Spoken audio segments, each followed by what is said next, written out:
What's going on, everybody? James here, adoptionagency.com. 23 years selling full-time on eBay.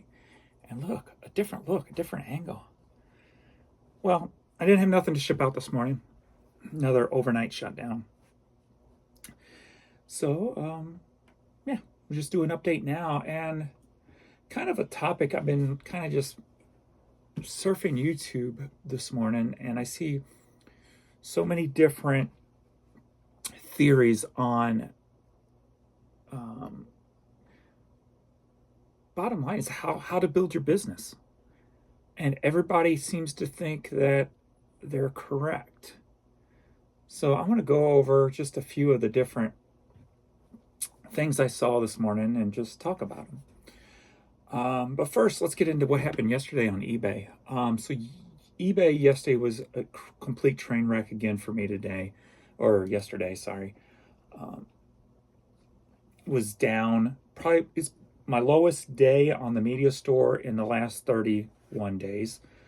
Didn't even hit $300, $298. So yeah, that was bad. I had 400 total with both stores by 1 p.m. So 400 by 1 p.m. on both stores. So not even 300 on the media store. And today, in comparison, it's 10:30 a.m. I'm already at $172. So I'll definitely surpass that number today. So hopefully it means some things have changed and are fixed and what have you. Yesterday, again, the server failures, system failures, search still a train wreck. So yeah, and I looked at the message board and on eBay, the technical boards, and there's a lot of people with a lot of different issues going on. So it's definitely taken on more than just a couple of little things that's caused the problem. And on the clothing store, $266, which is one of my lowest days over here too. So 3, 4, 5, about $550. Like I said, I had 400 by 1. So that means I still had 13 hours in the day. So for the next 13 hours, I did like $150. That's how jacked up things got on eBay. That's unheard of. That's unacceptable. So today on the clothing store, I'm already at $144. So I'm definitely, well, I'm not going to say definitely. I should surpass yesterday easily if sales don't just shut off again for me. So yeah, huge mess, huge problems yesterday. So ugly. And everything's been going so good. So that's kind of disappointing that's such a huge setback for yesterday. Because last week the average total daily sold was $922. So to have 550, yeah, not pretty. Especially with the amount of stuff I'm listing, ending and selling similar, just keeping the whole ball rolling, if you will.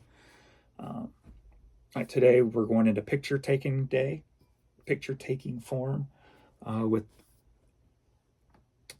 drafts that I've got created. I didn't get to 800, I've got 700. So I'm 100 short of where I want to be by next Monday morning. So that should be easy. So what I'm going to try to do is knock out all the pictures for the 700 today, one shot. Should be doable. So, and then try to get them all listed today and placed in their proper permanent home until they sell. So, should be doable.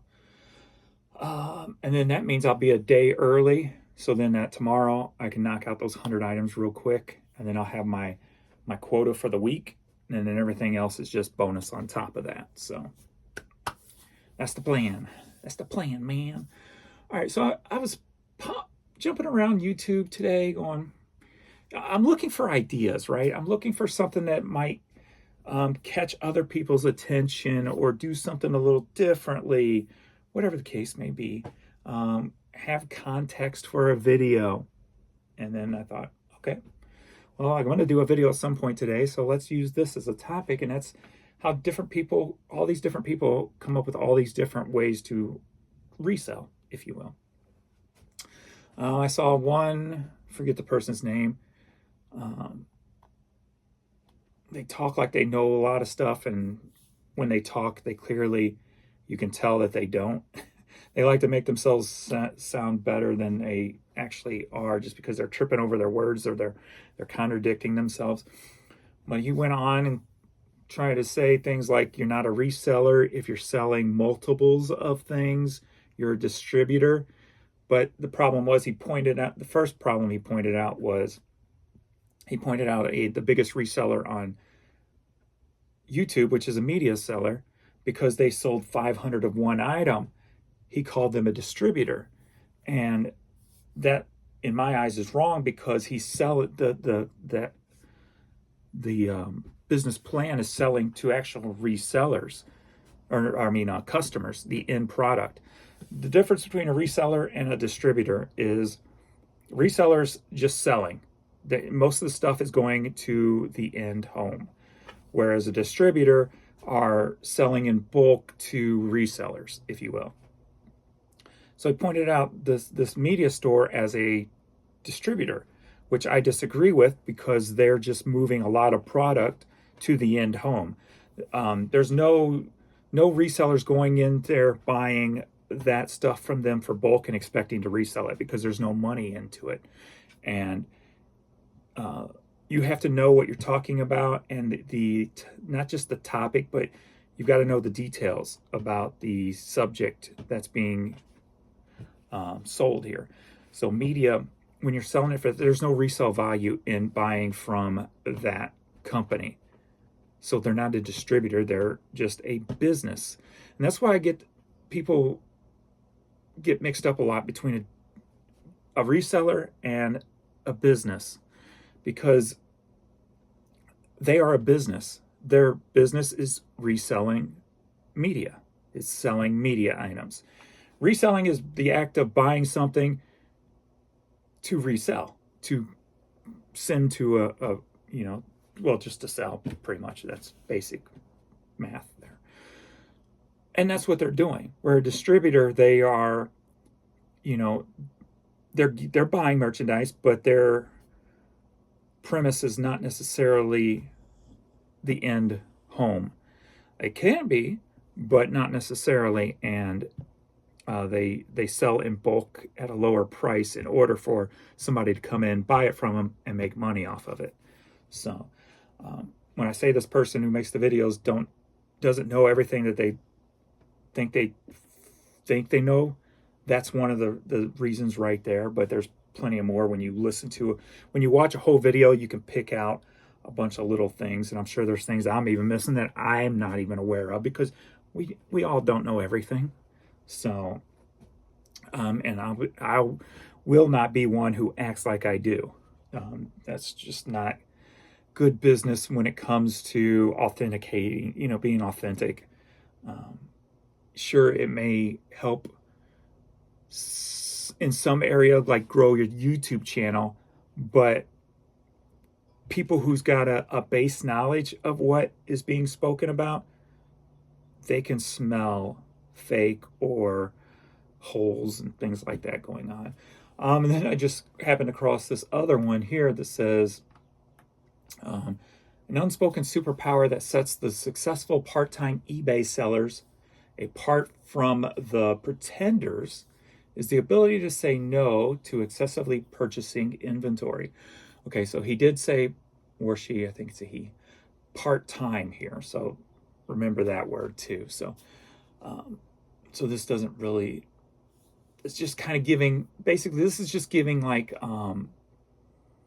suggestions on suggestions on what not to do, if you will.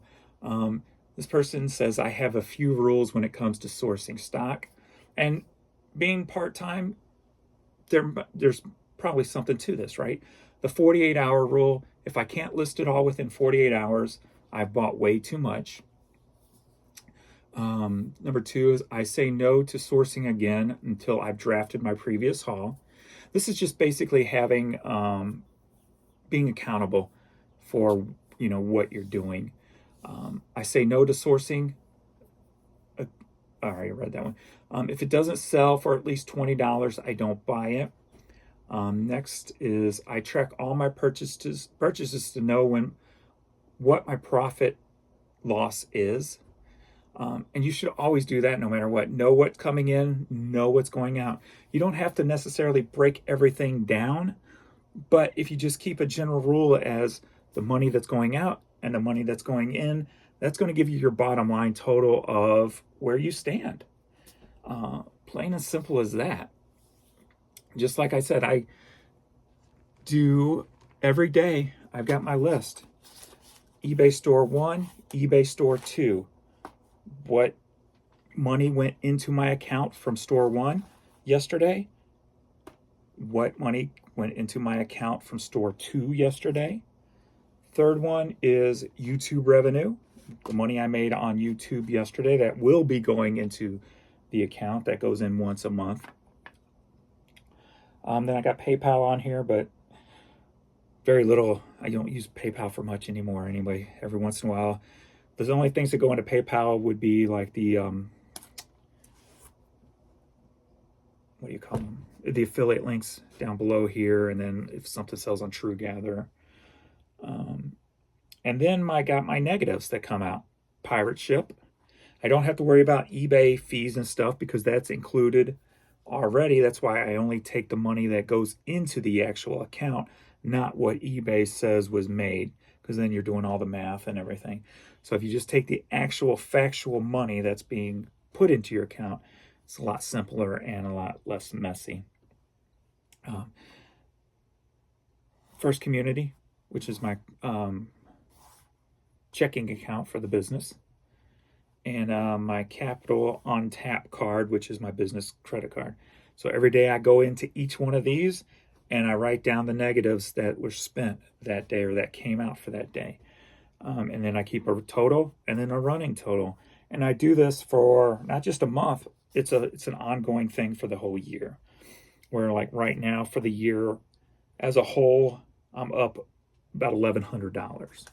So, and that includes all bills. Like when I go into my checking account and or my credit card, whether I bought supplies, whether it's payroll, everything's coming out or going into those accounts. So if you keep them up to date and keep them right in front of you, you're always going to know, well, should I buy this today? I'm $1,100 up. Should I buy this today? And that comes down to also depends on what your goal is with reselling. Are you building a business? Are you just doing a reselling hustle as a side gig part-time because you have a full-time job? Are you wanting to build something that's going to replace your full-time job? So depending on what your goals are, depends on how differently you're going to do things. And then also there's variations upon that, how you want to do business. Coming from somebody who wants to build a business that's going to full-time take over your life, that's what I know. So that's the only thing I really care about talking about or comfortable about talking about, because I've been there, done that, 23 years doing this.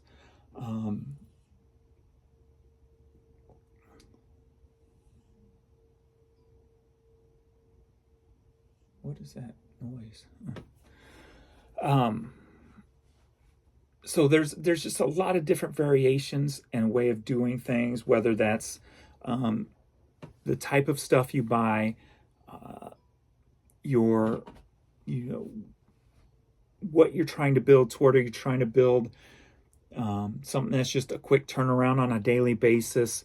Whether you're trying to build something long term that's steady day after day, month after month, year after year. It depends. Like younger people, they have no problems living for the day. I mean, I did it growing up, where you're just buying for today, flipping for today, making money for today, and moving on to the next, right? You have that energy or that connection or whatever the case may be to be able to do that. When I got into this, that's not what I wanted to do. I wanted to build something long term, so I could, if I wanted to, I never have to source again. I could take a week off. I could take a month off and still make the same kind of money without doing any work except shipping, answering emails. So that's what I wanted. And to me, that's the difference between reselling and building a business. If you're just reselling every day, you get stock in, stock goes out. You get stock in, stock goes out. That's reselling. Can it be a business? Yes. If you have the long-term connections and such in place to be able to do that every single day. Kind of like, what's his name? I always forget the name because it's spelled differently. Bo? Where he's getting people set up to send him merchandise every single day. So he's built something, even though he's getting it in and trying to flip it fast on Whatnot, he's got a system that's going to allow him to get stuff in probably daily. So he has to either, he's got to do one of two things: flip it fast, low for volume, or he can build something bigger with it and just start sitting on debt, if you will. I don't know how he's doing in his bottom line and stuff. It does feel like every time that I go in there, he may be going backwards, but I don't see all of his shows. Just the ones that I jump in on where he's selling things for $1 to $3 and he says he pays up for the items. If he says he pays up for the items, I'm guessing he pays $3 plus for them. And if he's letting a lot go for $1 to $3, he's losing a lot of money on that. So I haven't seen, all the shows. So I don't know if he's pulling in big numbers on other things. So I don't know his profit margin and stuff. From the outside looking in, it looks scary. But also too, if he's built a process, I've always say trust your process. If he's built a process that worked because he did, A, B, and C for a month and it yield, a result, then he can multiply that over time and either build off of it and trust that process that it will eventually grow into something bigger. So even if you look at it and go, ooh, this looks pretty scary, without knowing all the numbers and all the details, you're not going to get a true answer. But like I said, if you have that process that you can multiply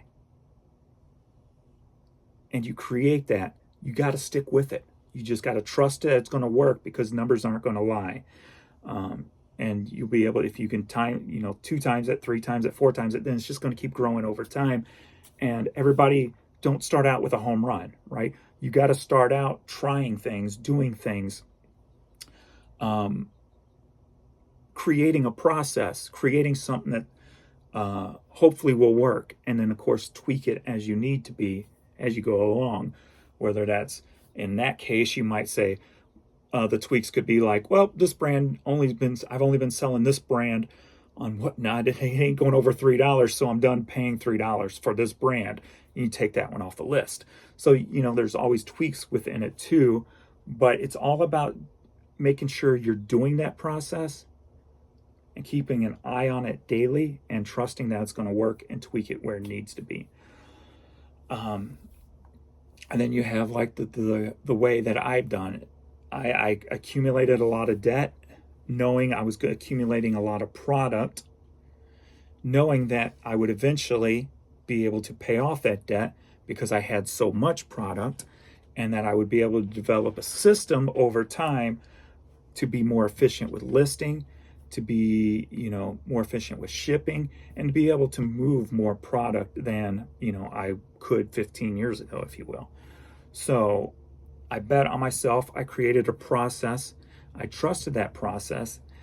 And in the end, it worked out.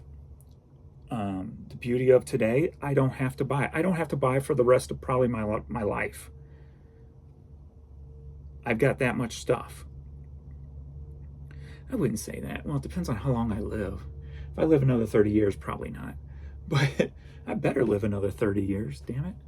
Let's just say I can go 10, 15 years without sourcing if I have to, and still maintain a certain dollar amount per day, per week, per month.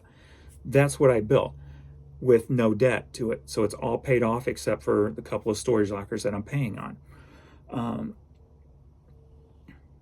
And just yesterday, I pulled out a box of cassettes. I've got tens of thousands, probably about 100,000 cassettes in storage.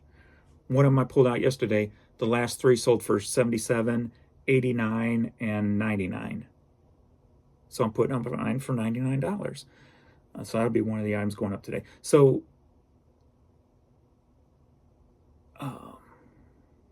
that's like the beauty of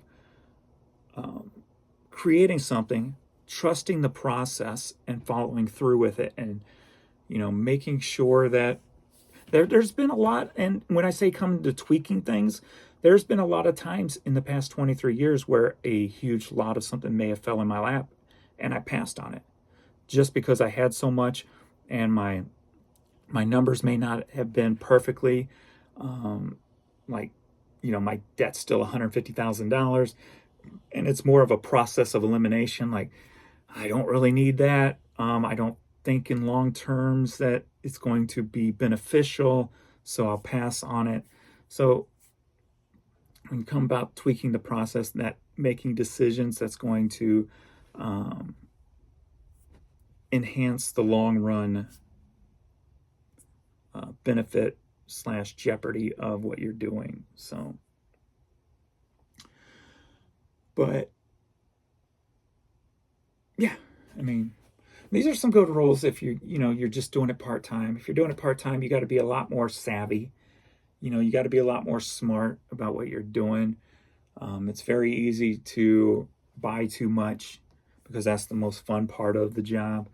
And if you don't have especially being part-time, if you don't have the systems in place to list quick, to ship quick, things like that, it will pile up. And when that piles up, that means the debt piles up too. And as a part-timer, you don't want to take on that debt because that's not part of your plan, because you don't really have a plan. You're just selling to make money. You're reselling. So, just talking about that kind of stuff today. So, just going through my head. I guess that's all right now. So yeah, we're about 10:45. Let me see if I got any international today. International websites, that is. Yeah. So we're at 211 on the media store. And then we're 144 on the clothing store.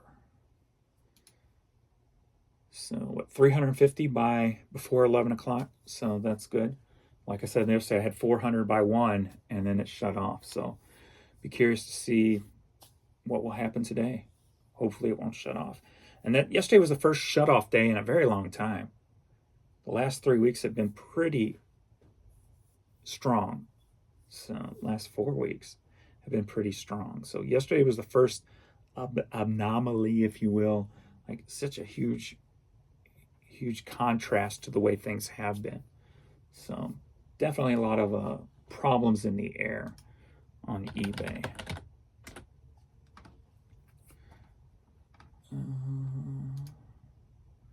There was one that keeps repeating on this tech board. I'm going to go here now and try to remind myself what it was. Oh, the app related. The app is not letting people complete drafts today. Or this was yesterday even. I have not tried it today. I was creating drafts online all day yesterday. Today I'll be topping them off with taking pictures with the app. So I'll see, but eBay responded to this one, but a lot of people's talking about this. Let me see what eBay, the response was. If I can find here.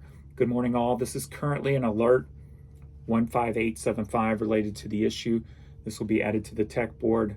Please reach out, add yourself to the ticket. So it is known there is a ticket out for it. So they're working on it. But then again, they're still working on all the problems. They're still working on the offers. What is that noise?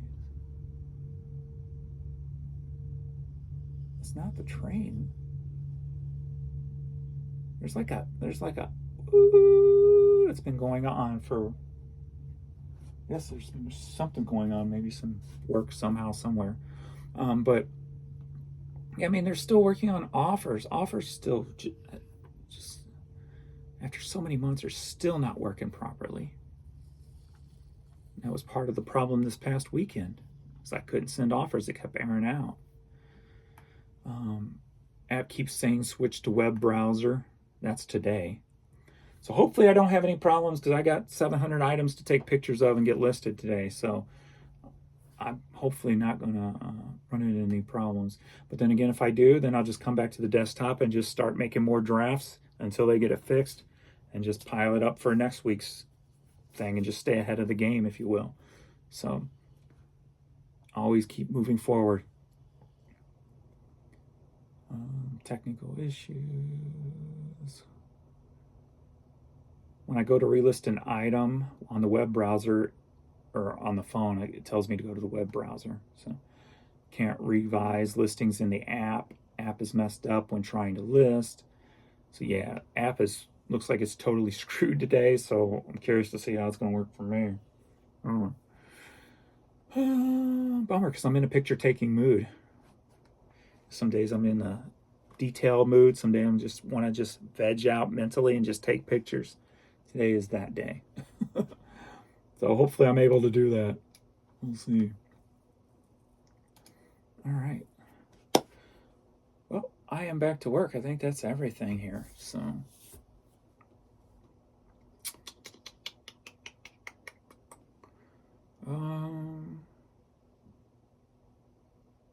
I guess another thing would be like, in that one video I talked about, actually that's a good point he brought up, but I kind of look at it a little bit differently. So he brought up the fact of buying from these suppliers, if you will, resale suppliers, where you buy, a bulk of stuff from them and then you sell it.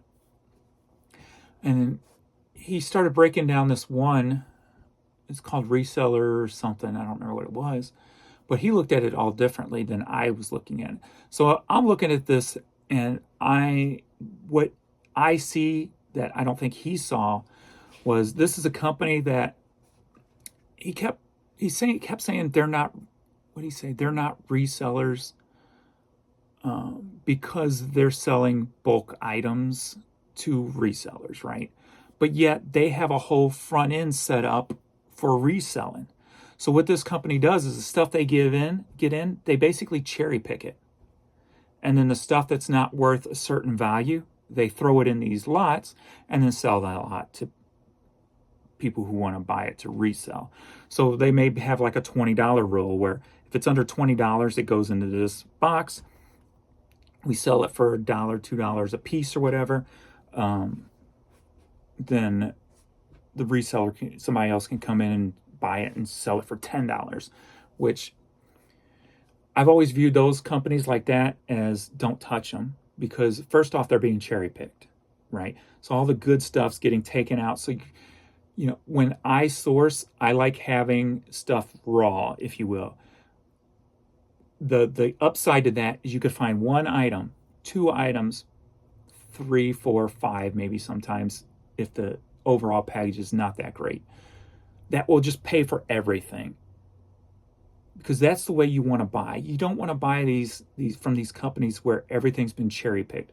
But he kept stating how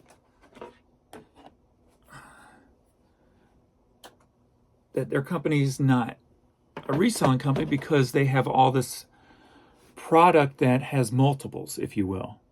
And that's the part I think he might be getting confused with, or maybe I read it wrong or heard it wrong, where he's categorizing people who sell multiples as not resellers, which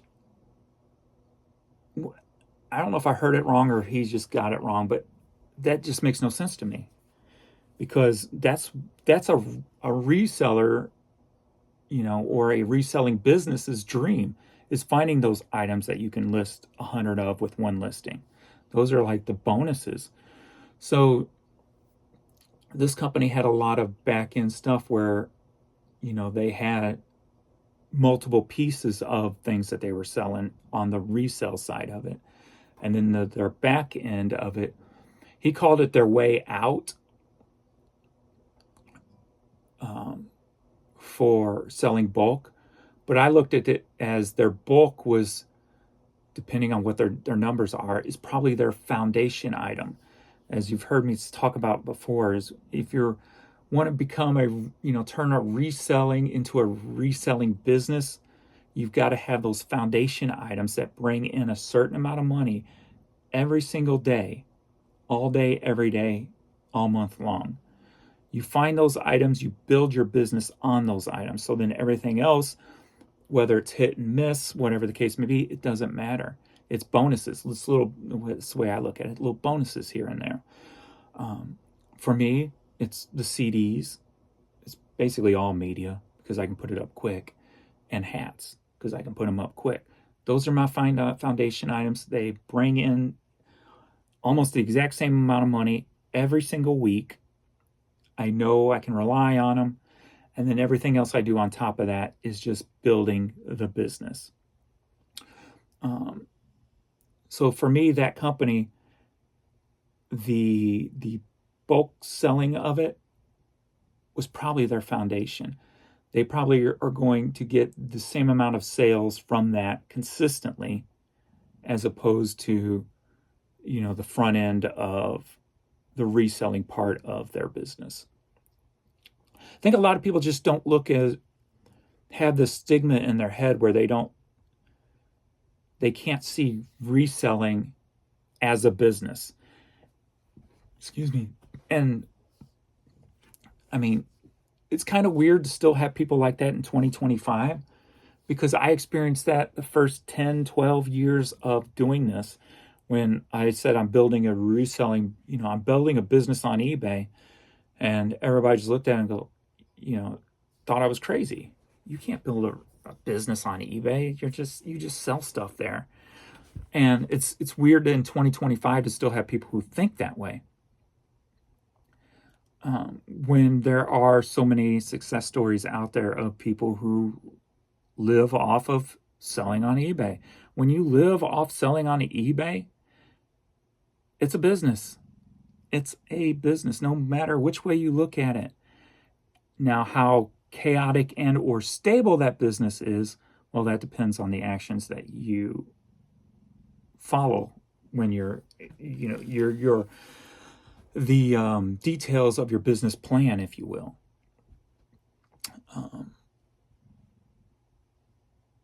But the best thing about building a business is having consistent numbers, being able to step away if you need to, having systems in place where it'll still go on without you. And that's what everything that I've created is. It answers all those bells. Like if I died today and one of the boys wanted to take it over, they could just stand here and do exactly what I do. I've got all the systems in place. I've got all the product in storage. You don't even have to put no money into it. You just sit back and, make a living at it. That's a business. When you're reselling every day and what you get in is determined by you, because there's no system, basically no supplier, then that's when you start getting on the borderline of, is it really a business? Is it not? It's more of a shaky business, if you will, because if something happens to you, things stop, numbers stop, income stops, right? That's where it's a very, you can still be a business, but and some people will say it's not, but it's just a very shaky business. It's a poor plan, if you will. There's not really a plan at all. It's just, a day-to-day type of escapade, if you will. It depends on what clothing you find today or what items you find today. And, as you go to your thrift store and source or the bins or whatever the case may be.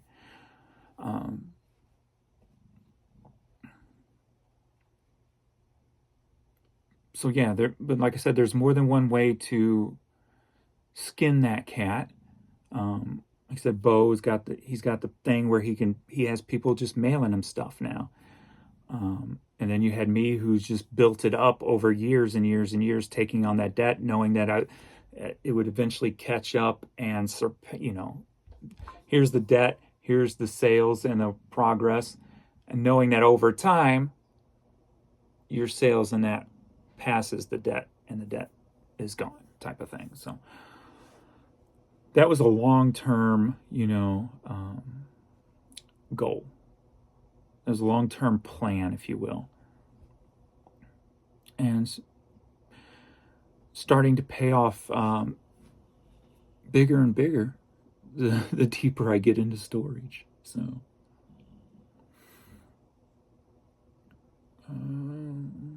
and that's, I think, another thing too, that to take into play with my business model is I knew that the stuff that I was going to be sitting on would go up in value over time, more than likely. If you sat on stuff that maybe would expire, or say it was health and beauty, and you don't want to sit on that over time because it could deteriorate or spoil or whatever the case may be. Buying the items that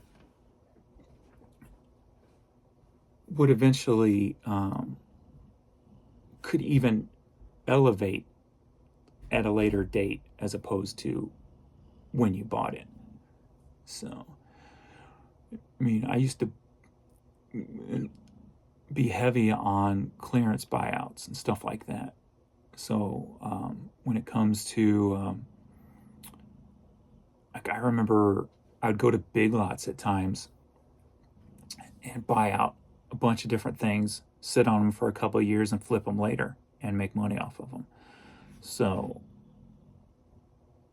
if you do decide to build something like that, make sure it's items that there's a higher chance of it going up in value after 10, 15, even 20 years, as opposed to something that is probably going to fail you in 10, 15, 20 years.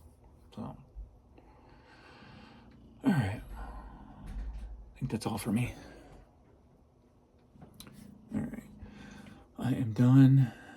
Get back to work. So thanks, everybody, and I will see you all in the next video. Later.